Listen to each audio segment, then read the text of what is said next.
Hi guys, आज हम लोग स्टडी करते हैं भारतीय दंड संहिता की धारा 299 जो बात करता है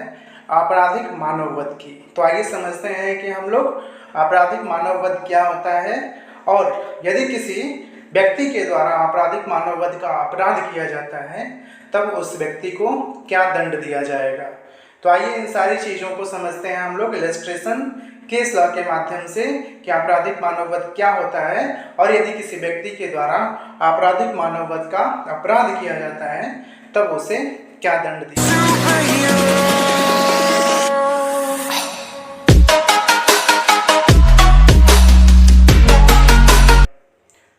कल्पेबल होमिसाइड मर्डर हम लोग अभी अगले लेक्चर में पढ़ेंगे। पहले हम लोग समझते हैं कल्पेबल होमिसाइड क्या होता है, यानी कि आपराधिक मानववध क्या होता है। तो आइए स्टडी किया जाए कि आपराधिक मानववध क्या होता है।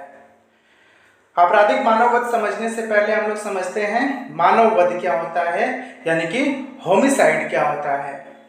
Homicide is the killing of a human being by a human being, यानी कि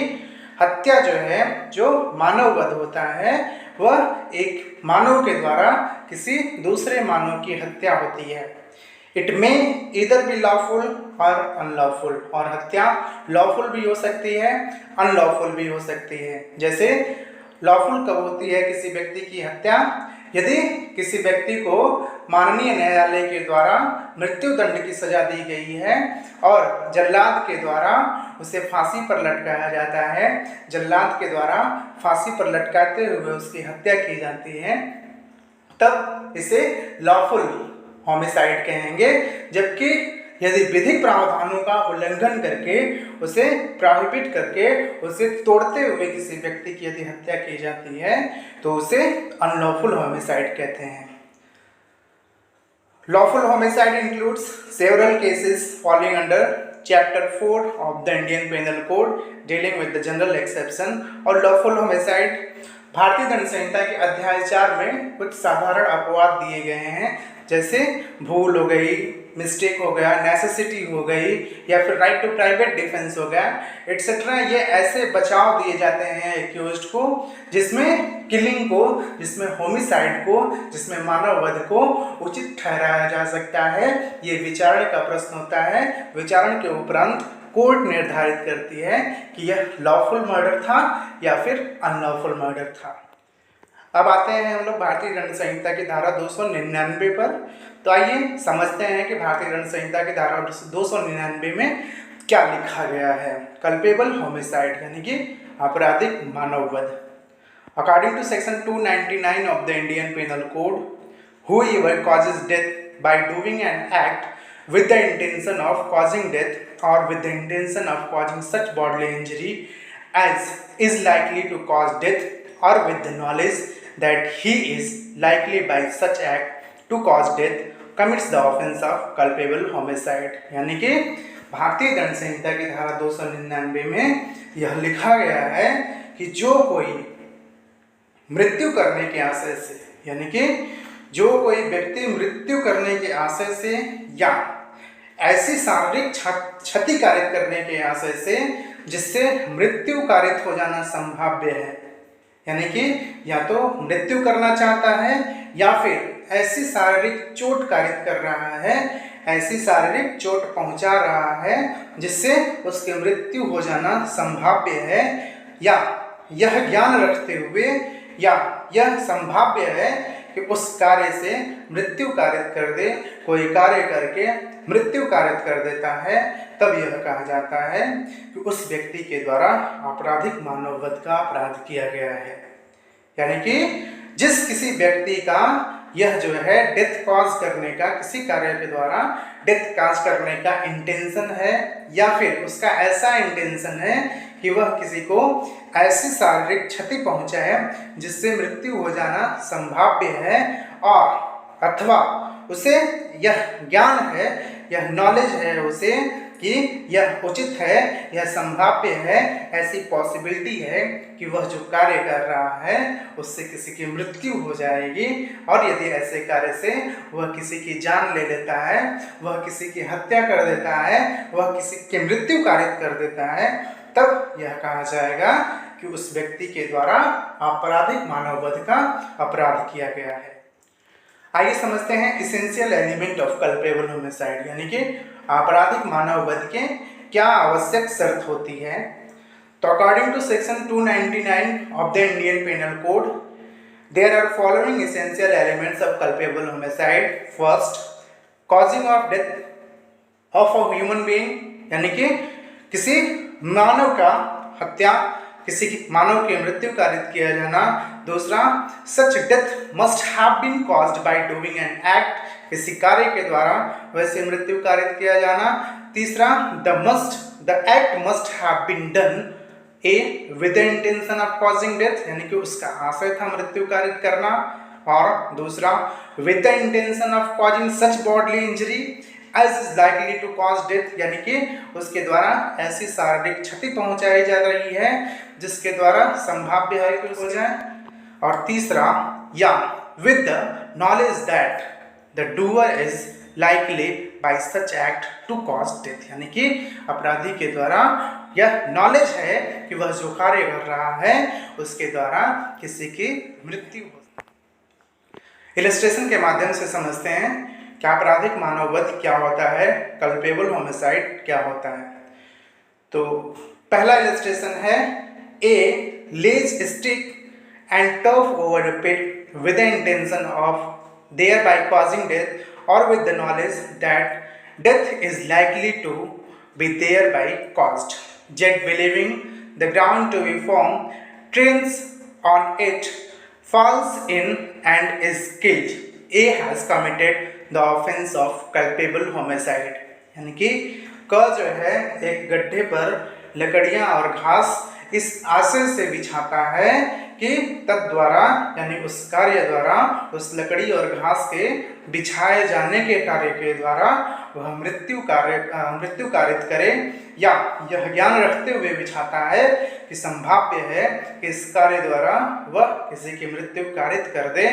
या यह विश्वास करते हुए कि वह भूमि सुदृढ़ है, उस पर एक व्यक्ति चलता है, उसमें वह गिर पड़ता है और मारा जाता है। क ने आपराधिक मानववध का अपराध किया है, यानी कि एक व्यक्ति के द्वारा जो सड़क जो है बहुत ज़्यादा गड्ढा थी उसमें, उसके ऊपर ऐसे लकड़ियां ऐसे घास डाल देता है मानो यह प्रतीत हो कि वहाँ कोई बड़ा गड्ढा नहीं है बल्कि एक समतल भूमि है, और उसका आशय यह है कि इस कार्य के द्वारा वह किसी की मृत्यु कारित करे, या उसे यह जानकारी है कि यदि इतनी ऊंचाई से कोई व्यक्ति अचानक से गड्ढे में गिरेगा तो हो सकता है कि उसकी मृत्यु कारित हो जाए, और ऐसा जो है वह लकड़ी और घास बिछा के छोड़ देता है। एक व्यक्ति बाद में आता है और यह जानते हुए कि यह भूमि समतल है, यह भूमि सुदृढ़ है, उस पर चलता है और चलने से लकड़ी टूट जाती है, वह गड्ढे में गिर जाता है, और इस लकड़ी के टूटने से यदि उसकी मृत्यु कारित होती है, गड्ढे में गिरने से उसकी मृत्यु कारित होती है, तब उस अपराधी को आपराधिक मानववध के लिए जाएगा। दूसरा इलस्ट्रेशन है, A knows Z to be behind a bush, B does not know it. A intending to cause or knowing it to be likely to cause jet death induces B to fire at a bus. B fires and kills jet. Here, B may be guilty of no offense, but A has committed the offense of culpable homicide. यानी कि क यह जानता है कि यह एक झाड़ी के पीछे है, ख यह नहीं जानता, यह की मृत्यु कारित करने के आशय से या यह जानते हुए कि उससे यह की मृत्यु कारित होना संभाव्य है, ख को उस झाड़ी पर गोली चलाने के लिए उत्प्रेरित करता है। ख गोली चलाता है और यह को मार डालता है। यहाँ यह हो सकता है कि ख किसी भी अपराध का दोषी न हो, किंतु क ने आपराधिक मानववध का अपराध किया है। यानी कि यहाँ दो व्यक्ति हैं, एक जो पहले से वहाँ मौजूद है उसको पता है कि एक झाड़ी के पीछे इंसान छिपा बैठा हुआ है या फिर झाड़ी के पीछे कोई इंसान बैठा है।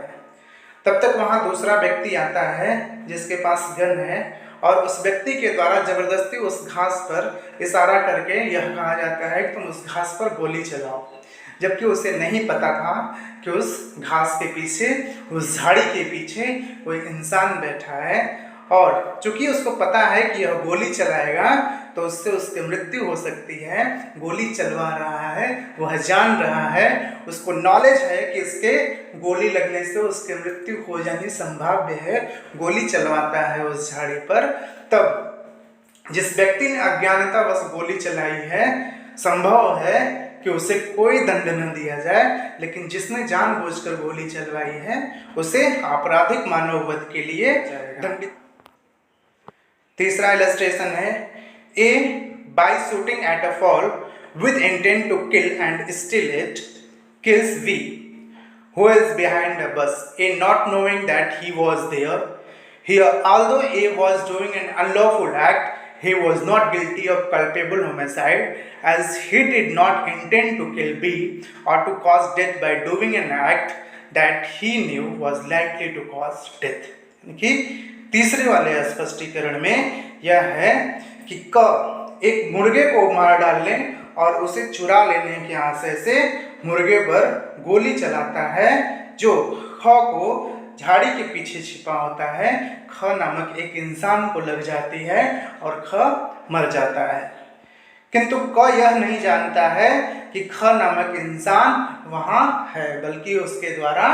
गोली मुर्गे पर चलाई जाती है, जबकि वह दुर्घटनावश गोली एक व्यक्ति को लग जाती है जो झाड़ी के पीछे बैठा था, जिसका तनिक भी अंदाजा गोली चलाने वाले व्यक्ति को नहीं था। यहाँ यद्यपि कि क जो शिकारी था, यानी कि जो बंदूक चला रहा था, गोली चला रहा था, उसका विधि विरुद्ध कार्य कर रहा था, तथा वह आपराधिक मानववध का दोषी नहीं है, क्योंकि उसका आशय ख को मार डालने का, यानी कि उस इंसान को मार डालने का नहीं था, या कोई ऐसा कार्य करके जिससे मृत्यु कारित करना वह संभाव्य जानता हो, मृत्यु कारित करने का नहीं था। क्यों? क्योंकि उसने जो है मुर्गे पर, मुर्गे को जानते हुए गोली चलाई थी कि वह गोली मारकर मुर्गे को चुराए, लेकिन जो है गोली वह झाड़ी के पीछे बैठे इंसान को लगती है, जिसका उसे अंदाजा नहीं रहता है। तो यहाँ भी जो है उसे आपराधिक मानववध के लिए उसे दोषी नहीं ठहराया जाएगा, बल्कि यह जरूरी है, यह निश्चित है कि उसने जो कार्य किया था, यानी कि धारा 80 का भी उसे बचाव नहीं मिलेगा, क्योंकि वह कोई विधिपूर्ण कार्य नहीं कर रहा था, लेकिन उसे आपराधिक मानववध के लिए भी दंडित नहीं किया जाएगा, क्योंकि न तो उसका इंटेंशन था, न उसे नॉलेज था कि उसकी गोली से कोई इंसान मर। आइए अब स्पष्टीकरण की बात करते हैं।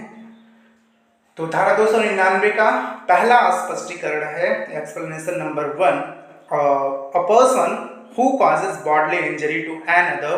who is laboring under a disorder, disease or bodily infirmity and thereby accelerate the death of that other shall be deemed to have caused his death। यानी कि पहला स्पष्टीकरण बात करता है, वह व्यक्ति जो किसी दूसरे व्यक्ति को, जो किसी विकार, रोग या अंग शैथिल्य से ग्रस्त है,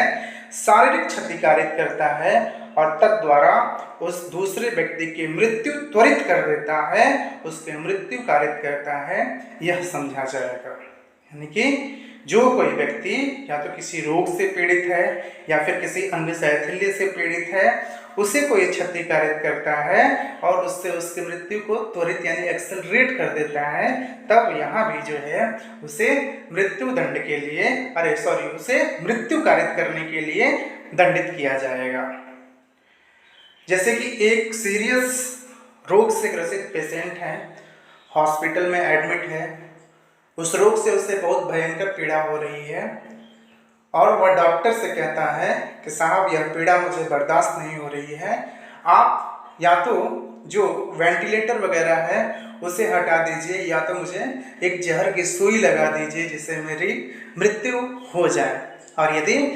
सारे कॉन्सिक्वेंसेस को, सारे परिणाम को जानते हुए डॉक्टर उसे जहर की सुई दे देता है या उसे वेंटिलेटर से हटा देता है, तब जो है यहाँ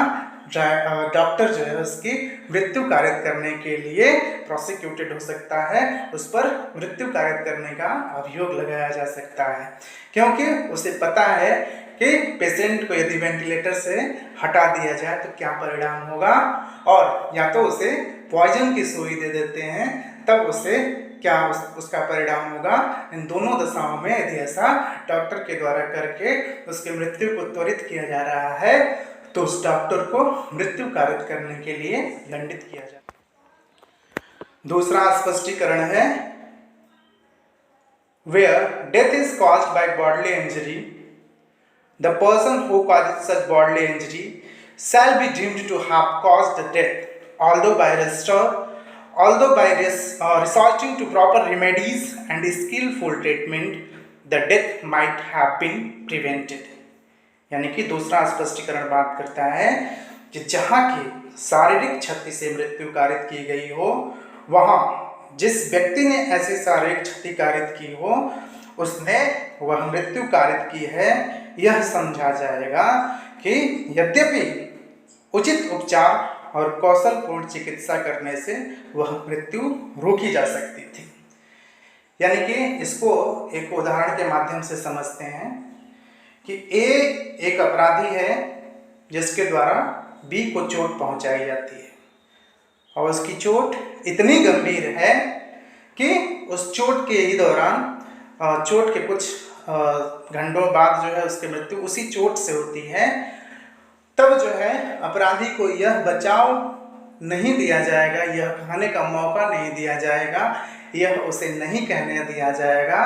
कि मेरे पीटने के उपरांत, मेरे चोट पहुंचाने के उपरांत यदि उसे सही से उसका डॉक्टरी, सही से उसका दवा इलाज कराया गया होता तो वह नहीं मरता। यानी कि यदि उसके चोट कारित करने से उस व्यक्ति की मृत्यु होती है तो उस अपराधी को कदापि यह नहीं कहने दिया जाएगा कि यदि उसे उचित उपचार और कौशलपूर्ण चिकित्सा मिली होती तो उसकी मृत्यु न होती। यानी कि उसको ऐसा बचाव नहीं मिलेगा और उसे मृत्यु कारित करने के लिए उस अपराधी को दंडित किया जाएगा। तीसरा स्पष्टीकरण है, explanation number 3, the causing of the death of a child in the mother's womb is not homicide. यानी कि माँ के गर्भ में स्थित किसी शिशु की मृत्यु कारित करना मानववध नहीं है, but it may amount to culpable homicide to cause the death of a living child if any part of that child has been brought forth, though the child may not have breathed or been completely born। यानी कि कहने का मतलब यह है कि किंतु यदि किसी जीवित शिशु की मृत्यु कारित करना आपराधिक मानववध की कोटि में आ सकेगा यदि उस शिशु का कोई भाग माँ के गर्भ से बाहर निकल आया हो, यद्यपि उस शिशु ने श्वास न ली हो बाहर या पूर्णतः उत्पन्न नहीं हुआ हो, तब भी जो है उसे उस अपराधी को मृत्यु कारित करने के लिए आ सकेगा। अब हम लोग बात करते हैं कि यदि किसी व्यक्ति के द्वारा आपराधिक मानववध का अपराध किया जाता है तब उसे क्या दंड दिया जाएगा, किस धारा के तहत आपराधिक मानववध कारित करने वाले व्यक्ति को दंडित किया जाएगा। तो वह धारा है भारतीय दंड संहिता की धारा 304, जो बात करता है punishment for culpable homicide not amounting to murder. यानी कि 304 बात करता है हत्या की कोटि में न आने वाले आपराधिक मानववध के लिए दंड। तो आइए देखते हैं कि यदि किसी व्यक्ति के द्वारा आपराधिक मानववध का अपराध किया जाता है तब उसे क्या दंड दिया जाएगा। 2 पैरा है भारतीय दंड संहिता की धारा 304 में, तो आइए देखते हैं दोनों पैरा में क्या क्या दंड की व्यवस्था की गई है। फर्स्ट पैरा है 304 का, whoever commits culpable homicide not amounting to murder shall be punished with imprisonment for life or imprisonment of either description for a term which may extend to 10 years and shall also be liable to fine if the act by which the death is caused is done with the intention of causing death or of causing such bodily injury as is likely to cause death. यानी कि कहने का मतलब यह है कि जो कोई ऐसा आपराधिक मानव वध करेगा जो हत्या की कोटि में नहीं आता है, यदि वह कार्य जिसके द्वारा मृत्यु कारित की गई है, मृत्यु या शारीरिक क्षति जिससे मृत्यु होना संभाव्य है, कारित करने के आशय से किया गया है, यानी कि ऐसा उसका इंटेंशन था, तब इंटेंशन की दशा में वह जिस दंड से दंडित किया जाएगा वह आजीवन कारावास हो सकेगा या दोनों में से किसी भांत के कारावास से जिसकी अवधि 10 वर्ष तक की हो सकेगी, ऐसे दंड से दंडित किया जाएगा और उस पर जुर्माना भी लगाया जा सकेगा। यानी कि यदि जो है उसे हत्या करने का उसका इंटेंशन रहा है, वह आशय से ऐसी चोट पहुंचाया हुआ है, उस दशा में जो उसको सजा दी जाएगी वह आजीवन कारावास हो सकेगी या दोनों में से किसी भांति के कारावास से जिसकी अवधि 10 वर्ष तक विस्तृत हो सकेगी और उसे जुर्माने से भी दंडित किया जाएगा। सेकेंड पैरा बात करता है और पनिशमेंट की बात करता है। सेकेंड पैरा में क्या पनिशमेंट दिया जाएगा आपराधिक मानव वध करने वाले व्यक्ति को, आइए अब उसको देखा जाए। सेकेंड पैरा बात करता है और विथ इम्प्रिजनमेंट ऑफ इधर description for a term which may extend to 10 years or with fine or with both if the act is done with the knowledge that it is likely to cause death but without any intention to cause death or to cause such bodily injury as is likely to cause death। यानी कि दूसरा para बात करता है कि यदि वह कार्य इस ज्ञान के, यानी कि यहाँ नॉलेज की बात की जा रही है, इस ज्ञान के साथ कि उससे मृत्यु कारित करना संभाव्य है, किंतु मृत्यु या ऐसी शारीरिक क्षति जिससे मृत्यु कारित करना संभाव्य है, कारित करने के किसी आशय के बिना, यानी कि यहाँ इंटेंशन नहीं है, यहाँ उसका नॉलेज है, उसे ज्ञान है कि वह जो कार्य कर रहा है उससे किसी का वध हो सकता है, किसी की हत्या हो सकती है, तो उस दशा में उसे जो है जो कारावास दिया जाएगा वह 10 वर्ष तक का हो सकेगा और या उसे जुर्माने से दंडित किया जा सकेगा या कारावास और जुर्माने दोनों से दंडित किया जा सकेगा। यानी कि यदि किसी का नॉलेज है that it is likely to cause death but without any intention to cause death, यानी कि उसका कोई ऐसी हत्या करने का आशय नहीं था बल्कि उसको ज्ञान था, और to cause such bodily injury as likely to cause death, या फिर ऐसी कोई शारीरिक क्षति कारित करता है जिससे मृत्यु होना संभाव्य है, उस दशा में उसे जो सजा दी जाएगी वह 10 वर्ष तक के कारावास की सजा हो सकेगी अथवा जुर्माना हो सकेगा अथवा कारावास और जुर्माना दोनों। अब हम लोग चर्चा करते हैं केस लॉ की, कि कुछ केस लॉ के माध्यम से समझते हैं कि आपराधिक मानववध क्या होता है, आपराधिक मानववध के लिए क्या उसमें दंड दिया गया उस अपराधी को कि नहीं दिया गया। तो पहला केस है Laxman Kalu versus state of Bombay, 1968 का केस है। तो आइए देखते हैं कि Laxman Kalu versus state of Bombay के केस में क्या हुआ था। In this case A had gone to his father in law's house to fetch his wife, यानी कि यहाँ अपराधी यानी कि जो ए है वह अपनी ससुराल गया था अपनी पत्नी को लेने के लिए। There was some quarrel between A and his brother-in-law B on the question whether his wife should accompany him by the night train the same day or by the morning train at the next day। यानी कि उसमें जो है वहाँ उस अपराधी और उसके साले के बीच में इस बात को लेकर बहस थी, इस बात को लेकर झगड़ा हो रहा था कि वह जो है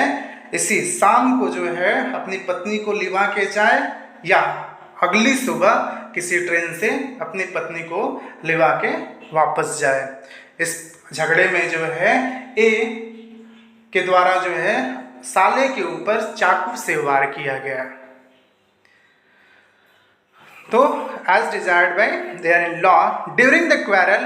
मतलब जब झगड़ा हो रहा था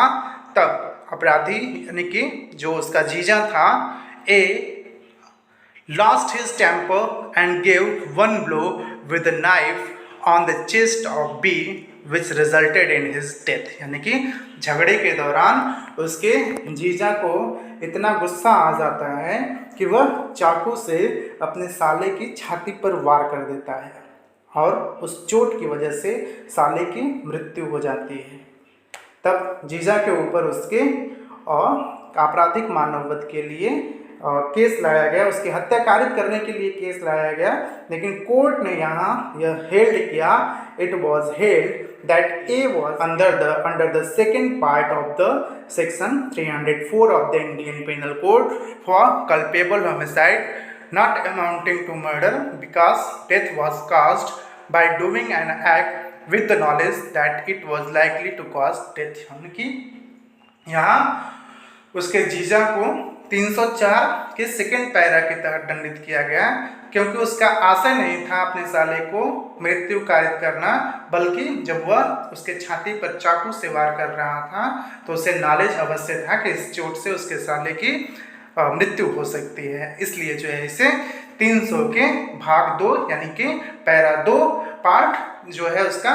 पैरा 2 के तहत उसे दंडित किया गया, जिसमें अधिकतम कारावास की जो अवधि है वह 10 वर्ष तक की है, या उसे जुर्माना लगाया जा सकेगा अथवा कारावास और जुर्माना दोनों से किया गया।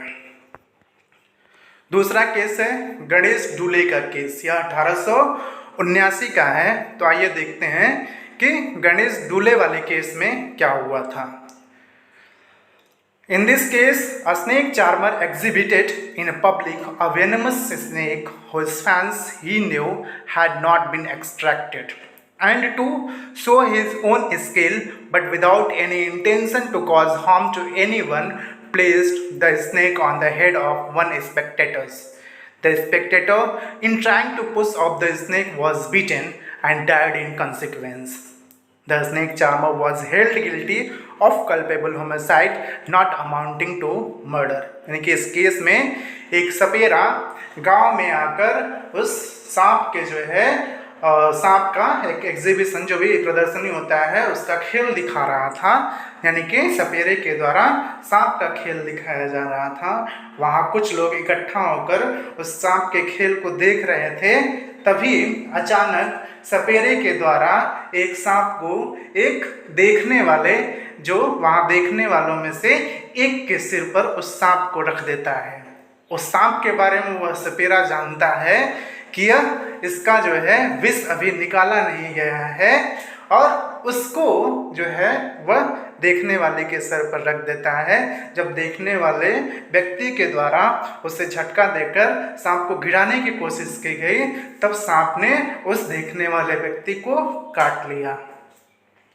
उस सर्प के काटने की वजह से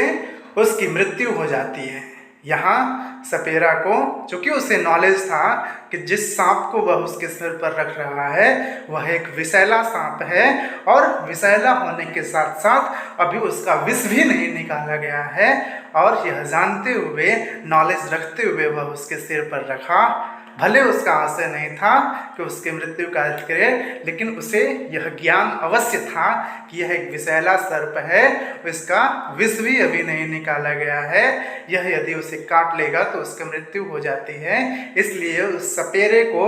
आपराधिक मानववध कारित करने के लिए दंडित किया गया।